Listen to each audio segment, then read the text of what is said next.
Hello everyone, আজ আমি তোমাদের সাথে শেয়ার করব একটা ফুড কেকের রেসিপি। আমি কি করে বাড়িতে কেক বানাই সেটাই তোমাদের শেয়ার করব। আমি না ক্রিসমাসে কোনোদিন বাইরে থেকে কেক কিনে খাই না, বাড়িতেই কেকটা বানিয়ে রাখি। তার জন্য আমি ফুডগুলো আগে ভিজিয়ে রাখবো অরেঞ্জ জুসে। প্রায় 1 মাসের জন্য আমি ভিজিয়ে রাখি ফুডগুলো। 1 মাস ধরে ঠিক প্রত্যেকটা ফ্রুট এইভাবে নিয়ে 1 মাসের জন্য ভিজিয়ে রাখবো। এটা অ্যালকোহলে ভিজিয়ে রাখলে বাইরে রাখবে, আর যদি ফ্রুট জুসে ভেজাও তাহলে একটু ফ্রিজে তুলে রাখতে হবে। এবার একটা বাটার বানিয়ে নেওয়ার জন্য আমি এখানে 100 গ্রাম একটা বাটার নিয়ে নিয়েছি, আর চিনিটাকে না পাউডার করে নিয়েছি। আমি ব্রাউন সুগার ব্যবহার করেছি, তোমরা চাইলে এমনি চিনি ব্যবহার করতে পারো।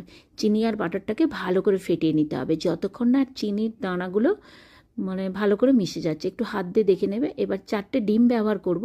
প্রথমে আমি ডিমগুলো না ফাটিয়ে নিয়েছি। ডিম অনেক সময় পচা বেরোয়, তার জন্য আমি আলাদা বাটিতে ডিম ফাটিয়ে নিয়েছিলাম। একটা একটা করে ডিম দিয়ে বারে বারে এরকম ফেটাতে হবে, একসাথে কিন্তু ডিম দিলে হবে না।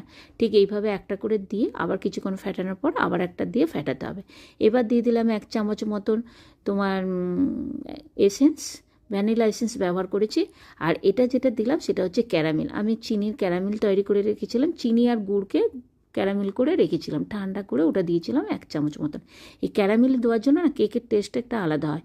এবার যে ড্রাই উপকরণগুলো সেগুলো একটু চালিয়ে নেবো। তাতে ছিল 1 কাপ ময়দা, 1 চামচ আদার পাউডার, 1 চামচ গরম মশলার গুঁড়ো, 1 চামচ কোকো পাউডার, বেকিং পাউডার 1 চামচ, 1/2 চামচ বেকিং সোডা। সব উপকরণগুলো ভালো করে চেলিয়ে নিয়েছিলাম।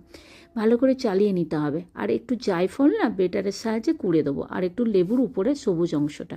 এবার যে ফুডগুলো ভিজিয়ে রেখেছিলাম সেগুলো একটু ছাঁকনির সাথে সেঁকে নিয়েছিলাম।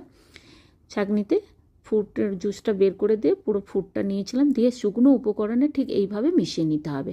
এই শুকনো উপকরণে যদি ড্রাই ফ্রুটটা মেশানো হয় তাহলে দেখবে প্রত্যেকটা কেকের ফুড ভালো থাকে, উপরের নিচে পড়ে যাবে না, ঠিক ভালোভাবে থাকে।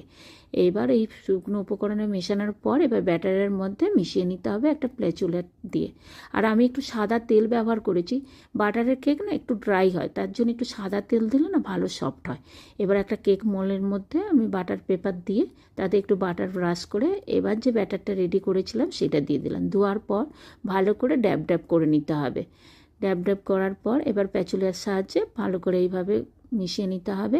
এবার উপরে আমি কিছু শুকনো কাজু আর একটু আমন্ড বাদাম আর 2-4টে দিয়ে দেবো তোমার কুমড়ো মিঠাই। ঠিক এইভাবে দেওয়ার পর এবার আমি এটাকে ওটিজিতে আজকে বেক করব। সেই জন্য ওটিজিটাকে আগে থেকে আমি প্রি হিট করে রেখেছিলাম। এবার ওটিজিটার মধ্যে দেওয়ার পর প্রায় 45 মিনিট অপেক্ষা করব। 45 মিনিট পর তারপর এটাকে বের করব। মাঝে মাঝে দেখে নিয়েছিলাম যে বেক হয়েছে কিনা 45 মিনিট পর। এবার এটাকে পুরো ঠান্ডা করব। কেক ঠান্ডা করার